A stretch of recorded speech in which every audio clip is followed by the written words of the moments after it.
All right, welcome to Bet the Edge. I'm Jay Croucher here, as always, with Drew Dinsick, the whale capper. Momentous Sunday in the NFL. A lot of a circuitous route, but we got where we needed to in the end. We'll talk about both of the games yesterday. We'll talk about the early line on the Super Bowl, which I think is completely wrong.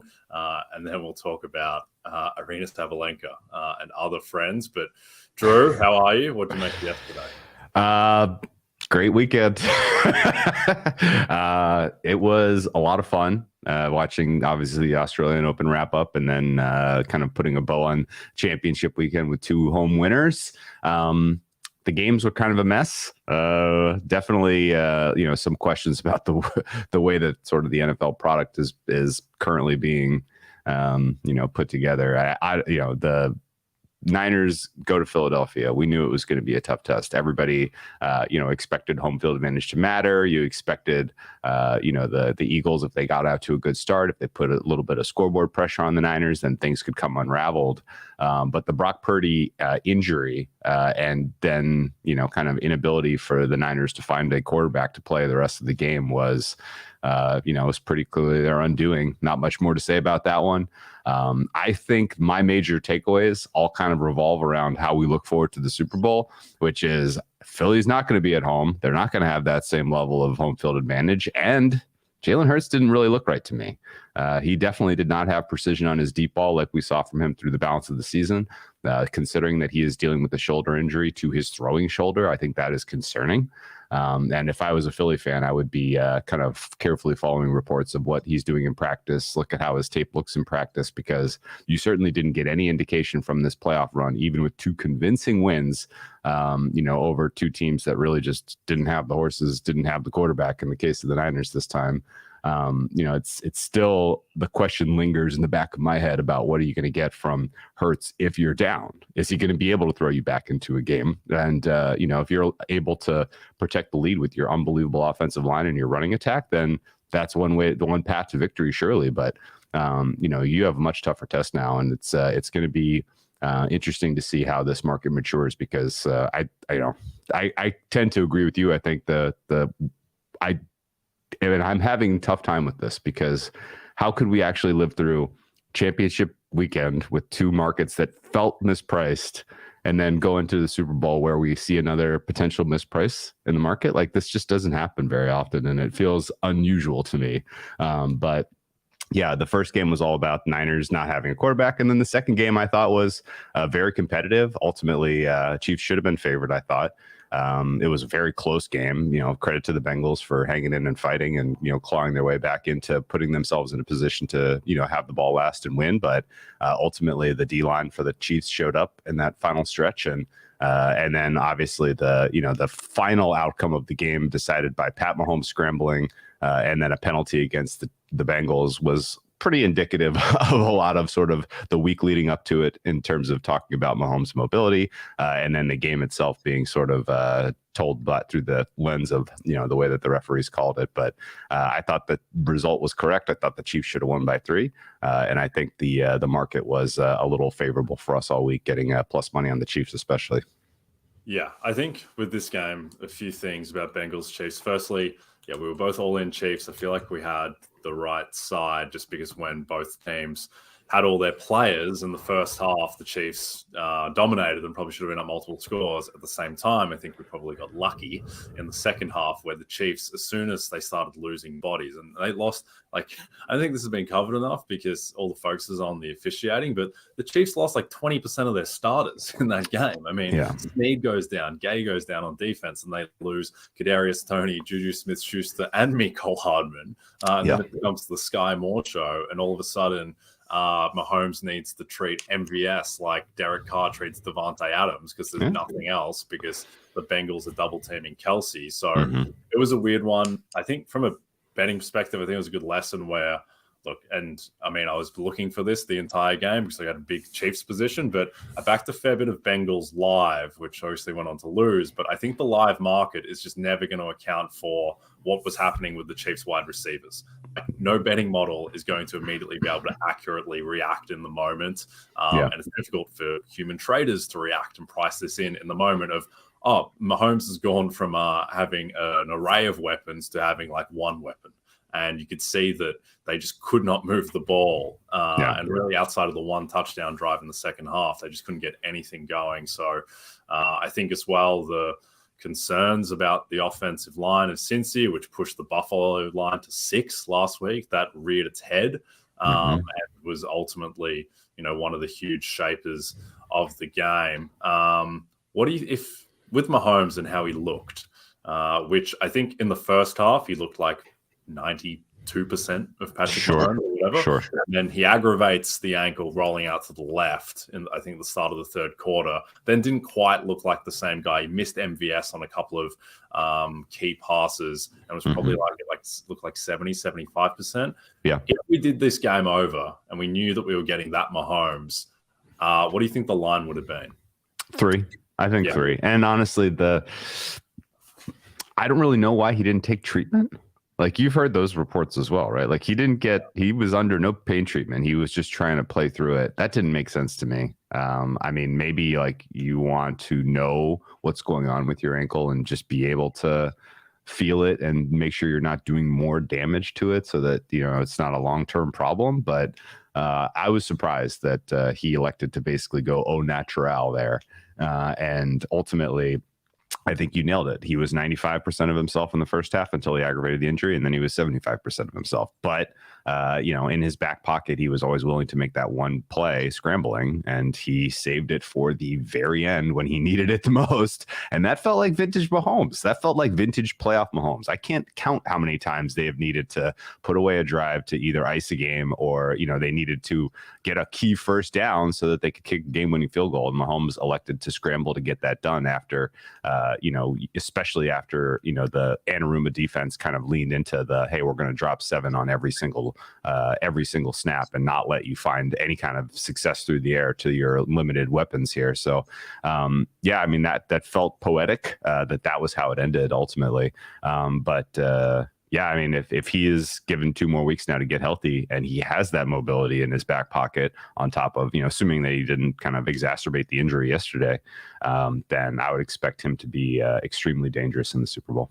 Yeah, just the last thing on this game is, I mean, and maybe this is pessimism coloring it because I needed the Chiefs in the game. But I mean, to me in the fourth quarter, after Mahomes had the fumble, the game felt done. I thought Cincinnati were going to win because Kansas City could not move the ball. It seemed like Cincinnati had done enough to mitigate the Kansas City pass rush. And I mean, on that last drive live, I think Cincinnati got into minus 250 on the money line after Burrow completes that 3rd and 16 pass wide open to Hurst. And it felt to me like the last 2 games of the NBA final, where it was like Boston just comes in, like it's just solved, it's just done. And that's what it felt like.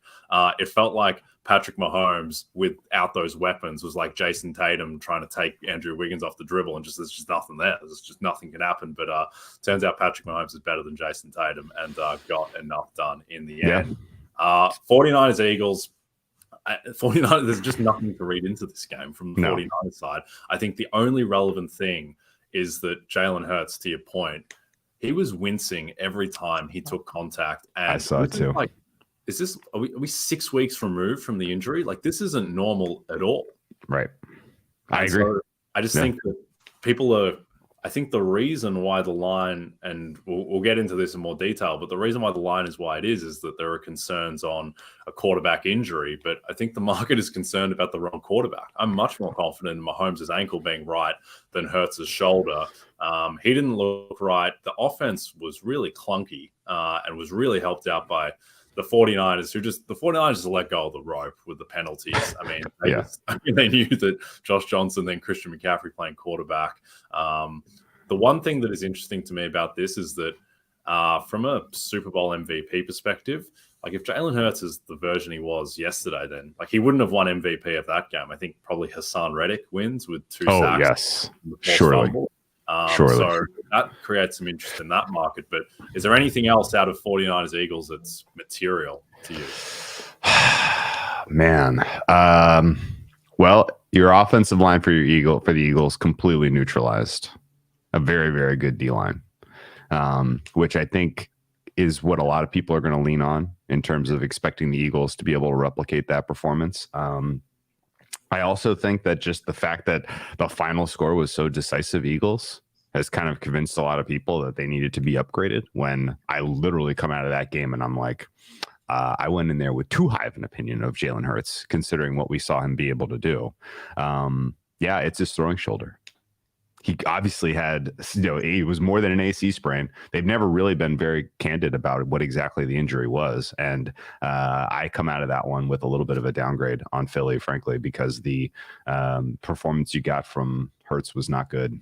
And, there was some opportunity.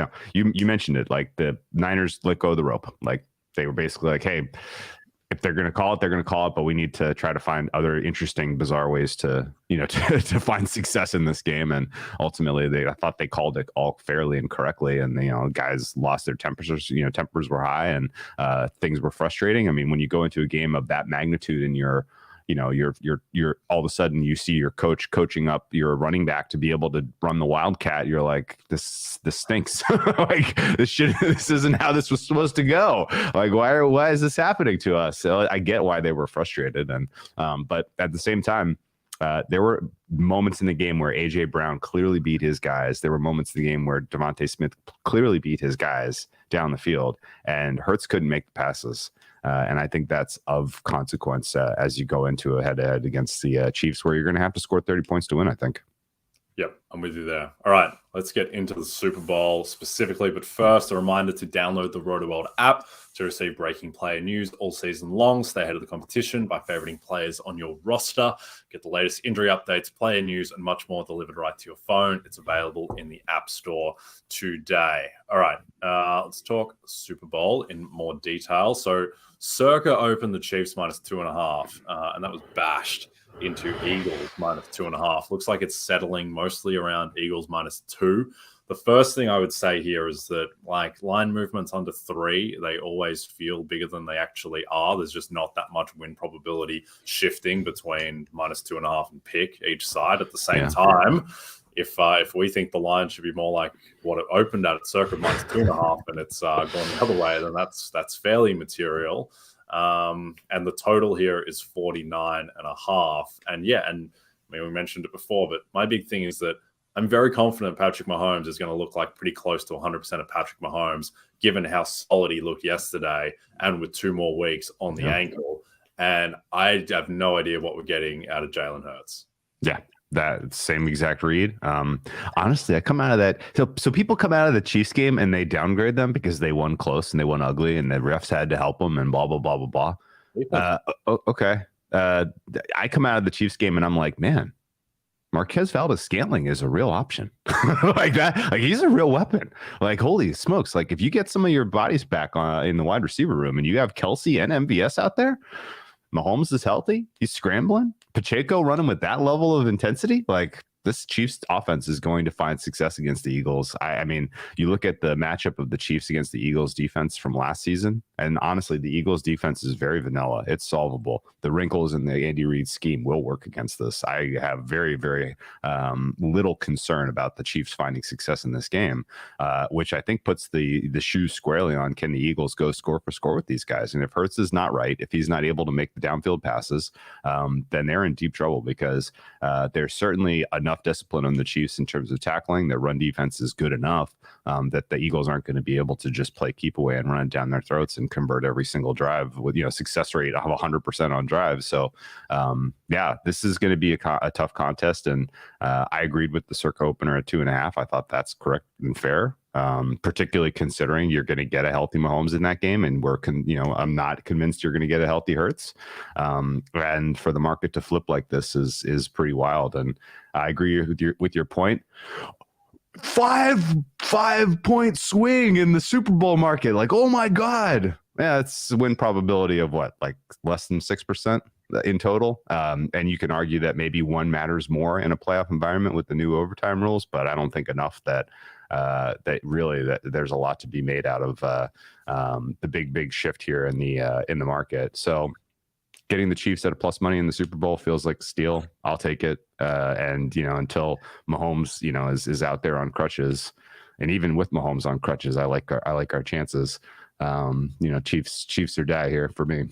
Yeah, I think 2 things. One, At one point in the season have the Eagles been rated as 2 points better than the Kansas City Chiefs? Like, at what point? It has to be due to health. And I think the health has flipped the wrong way. And obviously we don't know, but just based on what we've seen, like Hurts, with the thing that made Hurts so special this year, it wasn't just the rushing, it was the fact that it was the deep balls one-on-one to Brown and Devontae Smith. And he just couldn't throw them against the Niners. He was either too short, he was too wide, he was too long. He just didn't seem to have a feel for it at all. He missed some big plays. And so there's that. And then I think the second thing is, and I still don't think enough people necessarily grasp just how much better Patrick Mahomes is than every other player in the NFL. Like, he is tier one by himself. This offense, this passing offense is so much better than every other passing offense because Mahomes is so much better than every other quarterback. And, that's why the stuff about, Burrow versus Mahomes, like even if Burrow had gone 4-0 versus Mahomes, it's not even a discussion. If you give Mahomes Jamar Chase and T. Higgins, let's see what he can do. He's doing this with Marquez Valdez-Scantling and, kind of past his prime already, Juju Smith-Schuster and whatever Kadarius Toney's going to give you. And yes, Kelsey is awesome, but I just think that is the thing to just always grasp, is that Patrick Mahomes, if he is 100%, which I think that he will be, the gap between him and what we're going to get out of Jalen Hurts is extremely significant. I also think as well, the Chiefs defense, if they get their guys back in Snead and Gay, which I'm not sure those are two big ones there, but I would expect that if Gay was questionable to return with a shoulder and then Snead looked like he was concussed, he's going to have 2 weeks off of that. I would expect they're probably both going to play. And so, I mean, the Chiefs defense, which again probably doesn't get enough credit. I mean, I think they were 15th in EPA against. Like, that's a solid enough unit. And I think that they will have enough against the Eagles. And there's only 2 games, Drew, that I felt really strongly about in the playoffs. One is that the Eagles are going to blow out the Giants, and 2 is that Kansas City should be kind of material faves in the Super Bowl. So it's a strange one. We've got a question around Super Bowl MVP, which is always a fun market to get into. Cooper Kupp. Did you get Hassan Reddick Super Bowl MVP, and at what odds, please, would you buy now at 50-1? This was the one that leapt off to me when I was looking at the odds this morning, because I think Reddick now has 4 games this season of multiple sacks and a forced fumble in the game. And if we think that Hurts is not going to be right, then he's definitely the defensive player most likely. But what do you think of Reddick, Drew, and what do you think of the MVP market overall? I don't think a defensive player on the Eagles is going to get it. Probably not. I don't. I don't think Reddick could have a great game. He's playing at an otherworldly level right now. This is a tough matchup for him. Obviously, I mean, last week was too, but this is tough. I mean, the good pass pro for the Chiefs, but I just don't see a Gannon defense slowing Mahomes and company to the tune of what the Bucs did to them. And at that point, like, even in that game, like, there was really nobody on the Bucs who warranted consideration for MVP. So it's going to take something too crazy, I think, to get to make another game where the MVP of the Eagles would be Hassan Reddick after this one we just saw. So that's a pass for me. And I think Chiefs are getting into the 30s. I think I'm only shopping in the Chiefs market at this current money line. Honestly, like, I don't know if I'm going to play the MVP market. If we're going to have this big of an edge on the side, why bother with any of the other stuff? I don't know. This is a weird place to be, because almost every other Super Bowl I can remember covering, I thought, this is a good line. Maybe there's a little value here, but if we really want to find some plus CV, we got to dig through the props. This one feels like it's just right there for the taking. Yeah. I thought the Rams should have been favored against the Patriots. So well, that worked out for me. I think with the problem that's just crazy talk. Yeah, well, I was a less informed man back 4 or 5 years ago. I think with Reddick, and the issue is like, what's the scope for a defensive player to win MVP in a game where the total is 49.5? Yeah, like, it's just so difficult with the numbers that the quarterbacks put up. I'd say it's probably more likely that it's going to get someone having like multiple interceptions win Super Bowl MVP, someone like Darius Slay or Bradbury or Gardner Johnson or someone, as opposed to what is like is a pass rusher really going to wreck the game when the total is 49.5? Like, I think, honestly, it's boring, but I think the best MVP bet on the board is Patrick Mahomes, because he has to be. I would say that Mahomes, given the lack of receiver talent, I think Mahomes has the highest Super Bowl MVP win equity in this Super Bowl than any player in history, right? How can anyone have a higher percentage chance to win MVP on their own team than Mahomes does? Just the nature of that offense. Like, the Chiefs aren't going to, if they get up big, they're not going to run the ball the entire second half. Like, they keep on throwing. Mahomes is going to throw it more than 35 times. That's just how this works. So, yeah, I think he's like a 95% chance to win if the Chiefs win. So, yeah, and the market is largely reflecting that. But is there anyone on the Eagles side that you think is interesting, or is it just Hurts or pass? We talked about this a couple weeks ago, and the case was pretty clear. I thought at the time that if the Eagles won the Super Bowl, there would be a little bit of a makeup vote in his favor, because when he injured his shoulder, he was the presumptive favorite for league MVP. And, an injury taking that away from him is tough. And if he ultimately wins the Super Bowl, like, the idea of he's already been anchored in a lot of people's mind as MVP caliber because of his favorite status as of week 14. So it would be pretty easy to do sort of a makeup vote, make sure the Hurts gets it if the Eagles win. But again, kind of having seen him play, seeing some of the concerns arise about his ability to find, success passing down the field, and the fact that he's going to have to go score for score here with the Chiefs, all of this is swirling like that's a dead bet, I think. I don't know. I mean, you have some read on Miles Sanders and in general, there's the running attack for the Eagles being a factor here, I suppose. What's your ticket on Sanders? Like 150? Yeah, I think there's some 250 to 1 on Miles Sanders. And I mean, look, I guess like he's a chance. Like, he's a starting running back on a team that's favored in the Super Bowl and has a quarterback who has some health concerns at the moment. So I think that Sanders, who's now is 35 to 1. I think that's an okay bet, just on the hope that he can break one. And he scored 2 touchdowns against the Niners. The issue is he scored 2 touchdowns against the Niners and still wouldn't have had a prayer at MVP yesterday. So I think that he's probably the best bet on the Eagles side, but I still think that Hurts is 75, 80% of their win equity, just because how do they beat the Chiefs? How do they beat Patrick Mahomes unless Jalen Hurts plays well? Like, it's just so correlated with their winning. So I think he's still very live. I think that, he might just be better in 2 weeks health-wise.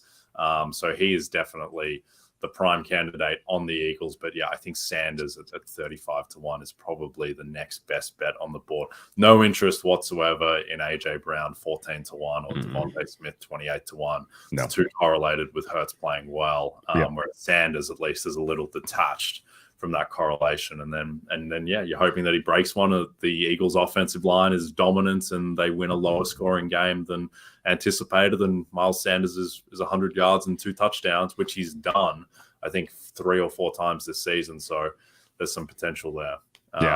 I think you nailed it, which is there's a same game parlay correlation with a lot of that stuff, like game goes under, Eagles win, and Sanders makes his rushing attempts and yardage and touchdowns overs, then he is in the driver's seat to steal the award. So that's about the only way that I can see this game going, where the Chiefs are in deep trouble. And I bet the Chiefs against the Niners pretty confidently several years ago.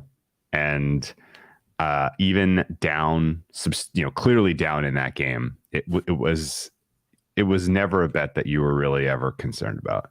You're like, this is live until the whistle blows. Like, Mahomes is live to score 14 points in a quarter if he needs to. Like, absolutely not worried about this at all. And so I think ultimately, like, Mahomes MVP as a way to, attack Chiefs winning. The winning is the only thing I'm ultimately going to advocate for as we come down the stretch here. I again, like, the way that this market is priced, this is telling me Chiefs are pass. Chiefs or go away. Call it a season. I mean, I can't believe how much respect the Eagles are getting right now. This is insane. This is really tough for me to wrap my head around. Yes, the Chiefs are winning this game, Drew. I have a lot of Chiefs Super Bowl tickets from the plus 450 range, mainly when it was pretty clear that they were going to get the 1 seed and jumping into that price when I didn't think the market was pricing it accurately enough. And a few other people went in with me, and we were on the group thread last night being like, do we backing the Eagles? Like, absolutely not. Like, we're absolutely not hedging by backing the Eagles when they're 2-point favorite. Like, absolutely. We ride Patrick Mahomes into the sunset, and those bets win. All right. Yeah. Before we get into some tennis, just a reminder, if you don't have the NBC Sports Predictor app, go download it now. The contests are free and easy to play, and you have a shot to win thousands this weekend by predicting what will happen on the PGA Tour, as well as the Premier League, which is back this weekend, and college basketball. All right, looking back on the Australian Open, men's side, I don't think we even really need to talk about it. Djokovic beats Tsitsipas largely as expected. Snoozer. Yeah, vaguely interesting. The last 2 sets have never felt for a second like he was going to win. The women's final, though, was an epic, which I watched after the fact. Wasn't brave enough to do the 3 a.m. wake up. But Aryna Sabalenka wins 4-6, 6-3, 6-4, double faults on championship point. And then needs 3 more, but eventually went on the last championship point, which you won, when Rybakina caught the back of the line. I thought I was going to blow it. But what did you make of the final, and what can we take out of it going forward? Man, it was absolutely electric. I independent of having a big old stake on Sabalenka to win at prices that I still am in shock were available. It was unbelievably cool to see her realize her potential like that. And the match itself was like all-time great. Like put that tape in the Tennis Hall of Fame. Like, that match was unbelievably good. And the first set, Rybakina, she was exactly who you were afraid she was going to come out as a Sabalenka backer. Just ice cold.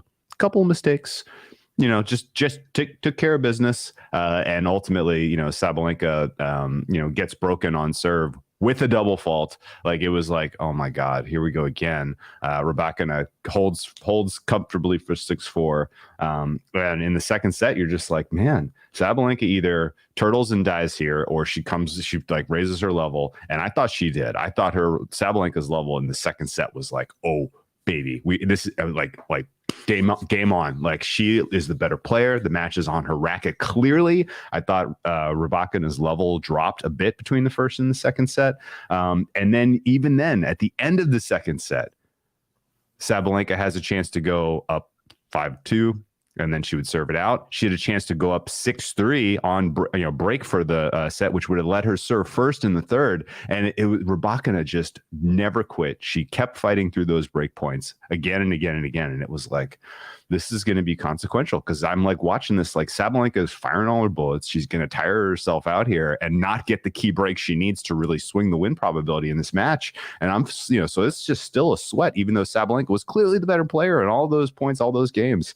And then you go into the third, and in the back of your head, there's fear that Rybakina is just going to all of a sudden have saved up a little juice, and she's going to flip the switch and and beat you at the worst possible time. But the look on her face and the exhaustion that you could feel watching Rybakina on serve was like, okay, this is happening. Sabalenka is just get a chance, take a game here, and you got this. But then sure enough, at 5-4, the tension was so high you could cut it with a knife. It was one of the hardest games of tennis I've ever watched. And I thought Rybakina kind of conceded some very, very soft points on some sloppy returns, which helped Sabalenka a lot in that service game. And as you mentioned, the double faulting on championship point was like, was this scripted? Like, is this preordained? Like, is this really happening? I couldn't believe it. She faces a break point, which would have leveled things at 5-5 in the third set. That was just like, again, tension, you could have cut it with a knife, but she comes away with just a beautiful ace at a couple of moments. And, just both women I thought were extremely impressive. Sabalenka, obviously, with the victory in the end after, what was, again, one of the more memorable tennis matches I've ever watched. And that was amazing. Sabalenka, you just could not be happier for her. And what a way to kick off the weekend. So very, very fun. Yeah, she for people who don't know the story of Arena Sabalenka, only like 12 months ago, where she was so rattled with yips on her serve that she was literally serving underarm. She could not hit the ball. And you go back, you watch the videos of her serve. She's like double bouncing it into the net. She's hitting it like 5 meters long. Like she just couldn't do it. She's having matches where she's serving 20 plus double faults. And she's otherwise, when outside of the serve, she's playing at a level where she's like the best player in the world. She can't hit the ball over the net for a serve. And then to be able to do that, to be able to double fault on championship points still, and then face break point after that. God, I know it. And then to be able to come through that. So I think the serve is probably conquered at this point. Who knows if that could ever come back. But the question to you is, when we look at futures markets going forward in tennis, and we look at, the odds for the French Open and for Wimbledon and the US Open is up some places as well. Like, isn't Arina Sabalenka basically the best player in the world along with Iga Swiatek now? Like, why is Sabalenka is still priced in the same region as, Coco Gauff and Maria Sakkari and Caroline Garcia? Like, she's clearly just better than all of those players, isn't she? Yes, clearly. God, man, you remind me when she was facing that break point. If she gets broken there, she loses that match. Almost surely, right? Like if it's 5-5 instead, because Rybakina is serving first, she holds 6-5, and then all of a sudden you're serving to stay in the match, and it's just double fault. Like it's over if she doesn't come away with that, save that break point there. Anyway, but you're right. She is an absolute world-class player. She is the number one hardcourt player by my ratings, and on fast hardcourt especially. She's going to be my top-rated player on grass as we go into Wimbledon. And honestly, her game is like Rybakina's game, but a little bit better in a lot of areas. Like, I think she's just better. Like, but this is a very similar style of game. She's just a little bit better at everything, right? And if you remember pretty memorably last year in Wimbledon, Rybakina comes through as your champion thanks to using her power to, get the better of Ons Jabeur, who I had rated as clearly the highest grass player going into that tournament. And I worry that Ons Jabeur doesn't have the goods to kind of go toe to toe with someone who has that much power, who can kind of come up with that many winners. And now that you have two of those women in the draw, in Rybakina and Sabalenka, I think Ons's chances for Wimbledon are diminishing quickly. I think Sabalenka is the bet for Wimbledon, likely. And you can still get that in the 8-1 range, which is mind blowing to me. There is one thing that I think you have to keep in mind, though, is when you have a breakthrough of this level and you finally get a title after, pursuing it for, 3 years, where it's like you should have gotten one, or you should have at least been closer than you were, and you finally get one. There is an exhale. There's a definite kind of relaxation in terms of what you are putting your body through in preparation and just the wear and tear of getting ready for tour. And honestly, even beyond just the serve mechanics that Sabalenka went through to improve her game, like she's an incredibly fit state and right now. And so if there's a little bit of a slippage in terms of how much she's willing to put in over the next few months, just because she's like can exhale a little bit having won this title, then I will not be surprised, right? So you could see some results like Sabalenka goes into Indian Wells as the 2 seed and is out in week 1. Right. She goes and I like her better at Miami than Indian Wells for the conditions and the court speed in general, because, really the slower the hard court, the more the balance tips in favor of the Iga Swiateks of the world. And so you have tournaments like Indian Wells and the US Open, which are slower hard courts, where Iga should still be favored over Sabalenka. And then you have the likes of clay, where I think Iga is still broadly the clear class of the field. And obviously, market right now, she's like, odds on to win the French Open, which I think is correct. She's going to own that tournament for years to come. But when it gets to Wimbledon, I think that's when you see Sabalenka rise again I think grass season's going to be very, very big for her. And I think if you're going to make any bet based on the results we saw from the Australian Open, I think you're eyeing Sabalenka 8-1 at Wimbledon. Yep. I also took some Sabalenka 10-1 at the US Open. Like, she should be the favorite for that, based on everything that I might know. I think as well for the French, like Sabalenka's price right now is still 16-1, 20-1 type of range. Shouldn't she be the second favorite for that tournament after Iga? I mean, I know it's Iga tier one by herself, but it's Ons Jabeur, it's Sabalenka. I know clay isn't her strong suit, but at the same time, at this level, I think as well the match that she played against Lynette was kind of instructive, where court conditions were a lot slower in that with the night game there, the night match, and she was still able to, look incredibly impressive getting through that. So is there someone that you would favor over Sabalenka outside of Swiatek in Paris? Maybe Coco. It's tough, man. After the gap between Iga and the rest of the women on clay in terms of rating is the Grand Canyon. It is an enormous gulf. And I think what that actually sets up is there's probably going to be a surprise other finalist, right?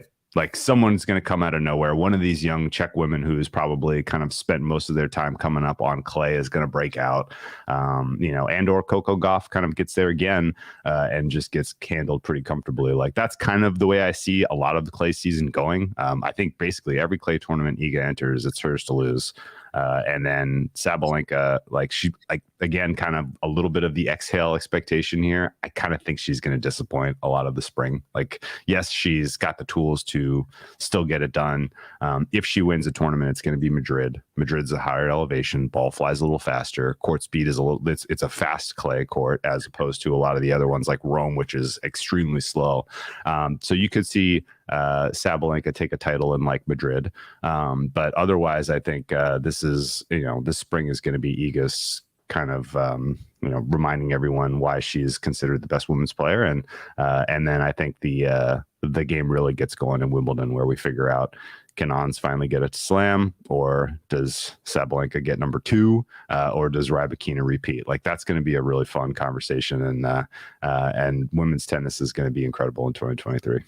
Yeah, I'm with you there. I think with Swiatek, should clearly be the heavy favorite for the French. At the same time, I think that just the nature of women's tennis, the fact that it's best of 3, not best of 5, it's going to be harder for her to have a Nadal type of reign. There's just more variance. Absolutely, really good point. And also, like, Iga, she's not afraid to bottle it sometimes. Like, the way that she played in the second set of the US Open final against Ons, she was desperate to lose that match. She was really shaky. I think back to some of the lead-up tournaments, the US Open as well, where she was awful against Haddad Maia and losing one of the lead-up tournaments. Caroline Garcia got her on clay as well in Poland at the end of last season. That was her first tournament in a while. Yeah. So wouldn't read too much into that. But I think her only loss on clay last year. Sure, yeah.